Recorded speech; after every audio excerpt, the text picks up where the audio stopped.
नबी सबसे बाला वो वाला हमारा।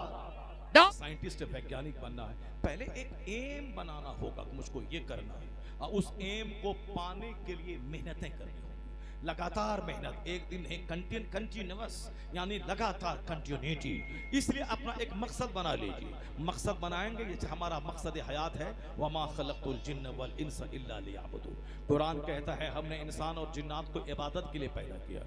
इबादत करना ये हमारा मकसद हयात है। तो इबादत करने वाला वो कड़ाके की सर्दी को नहीं देखता है, इबादत करने वाला वो गर्मी का बहाना नहीं बनाता है, इबादत करने वाली औरत वो बच्चा पैदा करने के बहाने को नहीं बनाती है, इबादत करने वाली वो माहाना खून की कमजोरी को नहीं देखती है, शरीयत के कानून पे अमल करती है। वरना बहाना बनाने वाली वो साहब जवानी में तो शौहर की खिदमत और बच्चों की परवरिश का बहाना बनाती है, और जब जवान हो जाती है, जब बूढ़ी हो जाती है, तो फिर वो साहब पैर में दर्द, हाथ में दर्द, जोड़ में दर्द, गैस्ट्रिक की बीमारी लेके बैठ जाती है। ये बता दे जब तू बगैर बच्चे की थी उस वक्त तू बहाना बना रही थी, साहब बीमार हैं, जब बच्चा हो गया दूध पिलाना है, बाल बच्चों के पेशाब पाखाना को ठीक करना है, फिर अब बूढ़ी हो गई, अब बच्चे सब जवान हो गए, अब तो कम से कम कसरत से इबादत कर, जो नमाज कज़ा हो गई है उस नमाजों को अदा कर।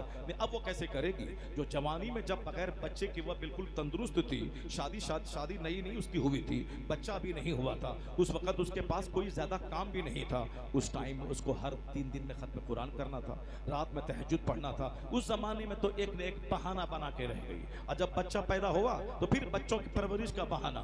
अब बुढ़ापे में अब जब घुटने का दर्द, टखने का दर्द, गैस्ट्रिक की बीमारी, सीना गया, दम फूलने लगा, तो अब तो चलो गया काम से, न जवानी में बदत की, अब बुढ़ापे में क्या बदत कर पाएगी। इसलिए जहन्नमी लगता है जहन्नम के लिए ही पैदा हुई, लेकिन जो इसका एम है कि अगर मैं कल मर गया तो अल्लाह को क्या मुंह दिखाना है। ऐसा नहीं कि बुढ़ापे में इबादत करेंगे, बूढ़ा होने का टाइम मौत ने नहीं दिया, कल मर गए तो फिर क्या होगा। तो जिसका एम है जन्नत पाना, एम है अल्लाह की इबादत करना, तो फिर वो कोई बहाना नहीं बनाएगा कि कड़ाके की सर्दी है या बहुत ज्यादा गर्मी है या बहुत ज्यादा मसरूफियत का टाइम है। वो तो दुकान में 1 करोड़ का कारोबार है, फिर भी वो टाइम निकाल के नमाज असर पढ़ेगा। वो चाहे 1000 थका हुआ है, 4 अलार्म लगा के वो जरूर वो फजर की नमाज पढ़ेगा। वो 1000 बदन थकावट से चूर चूर है, लेकिन सुहर असर वो पढ़ेगा। वो 1000 मसरूफ कारोबार में 10 मिनट का टाइम निकाल के वो समझेगा जब मैं पेट के लिए 10 घंटे दे सकता हूं तो 10 मिनट का टाइम निकाल के मगरिब की नमाज जरूर पढ़ेगा। एम है जन्नत जाना, एम है अल्लाह की इबादत करना। न बेटे का जनाजा उसको नमाज से रोक पाएगा, न बेटी की बारात उसको नमाज से रोक पाएगी, न कोई मसरूफियत नमाज से रोक पाएगी। रिजालुन ला तुलहिहिम तिजारतुन वला बैउन अन जिक्रिल्लाह। अल्लाह ऐसे ही सिलेक्टेड लोगों के बारे में कहा है, ये वह लोग हैं न कोई तिजारत न खरीदो फरोख्त इसको इबादत से रोक पाती है, न बेटे का जनाजा नमाज से रोक पाता है, न बेटी की बारात उसको नमाज से रोक पाती है। हर हाल में खुदा की इबादत करता है।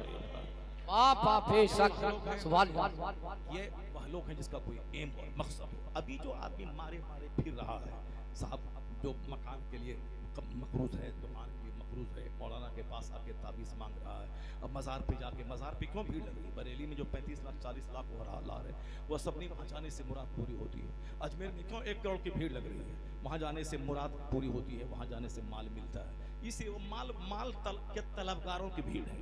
वहाँ कोई तहज्जुद मांगने जाता है, हज मांगने जाता है, नमाज पंजगाना पाबंदी से पढ़ने के लिए कोई वो की तौफीक मांगने जाता है, मैं सुन्नत रसूल के मुताबिक दाढ़ी रखूं, कोई इसके लिए जाता है। वो सारे अक्सर 2-4-10% को छोड़कर 90% लोग सिर्फ बेटा के लिए, बेटी के लिए, माल के लिए, दौलत के लिए, वो सारी भीड़ अजमेर में लगी हुई है, कलियर शरीफ में लगी हुई है। ये मज़ारात पे जो भीड़ है इसलिए भीड़ है कि सबको दुनिया चाहिए, माल चाहिए। जन्नत का तलबगार कोई जाता है? जन्नत का तलबगार जो कलियर शरीफ जाएगा वो रोजाना 5 टाइम मस्जिद जाएगा, 5 जमात नमाज पढ़ेगा, वो खेत में हल भी चलाएगा, दुकान में 10 घंटा बैठेगा, फजर से लेकर जोहर तक 8 घंटे में कोई नमाज फर्ज नहीं है, वो काम का टाइम है, स्कूल जाने का टाइम है, खेती बाड़ी का टाइम है। उस जमाने में उस वक्त में लोग सोए रहेंगे, रात में सोएंगे 3 बजे, सुबह उठेंगे दिन के 12 बजे। अब फजर गायब है, अब ये वो एमलेस लाइफ।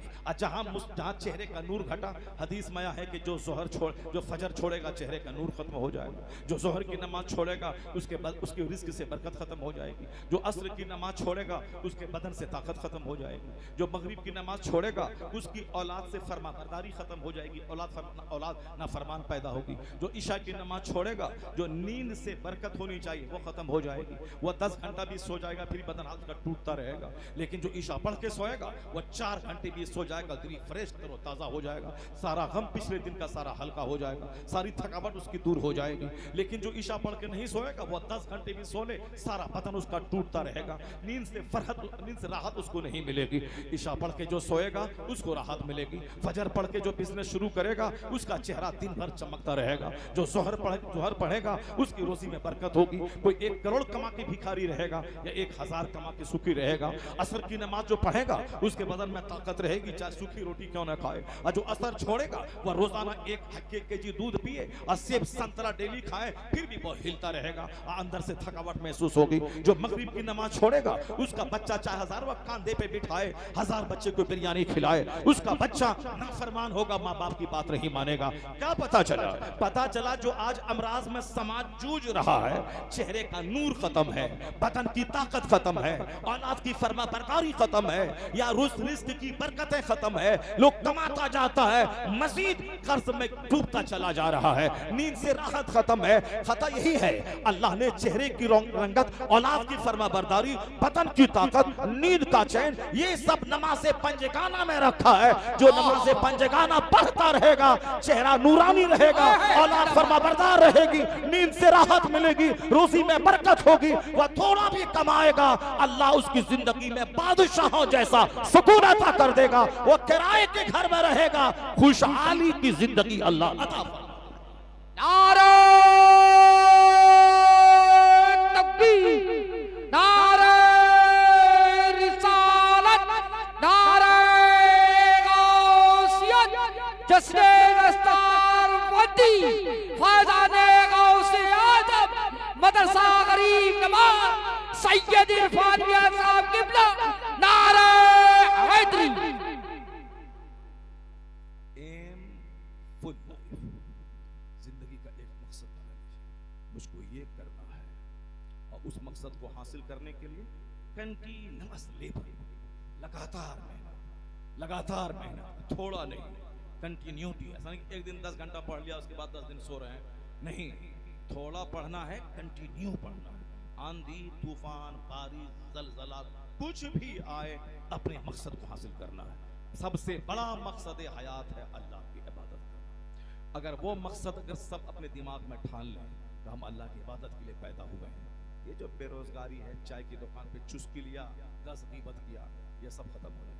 ये जो बेरोजगारी है, अपने भाई से लड़ाई झगड़ा, थाना पुलिस किया, ये सब खत्म हो जाएगी। क्योंकि कोई मकसद नहीं है, उस मकसद नहीं है तो क्या करना है। अब कोई मकसद लेके बैठना है, उसको गाली देना है, उसको मारना है, उसको थाने भगाना है, उसका ग्राहक को रोक देना है। उसकी बेटी का रिश्ता लगा है, बरेली में डॉक्टर है, 1-2 लाख महीना कमाता, यहाँ से जाके सत्तू बांध के जाना है, उसका रिश्ता तोड़वा देना है।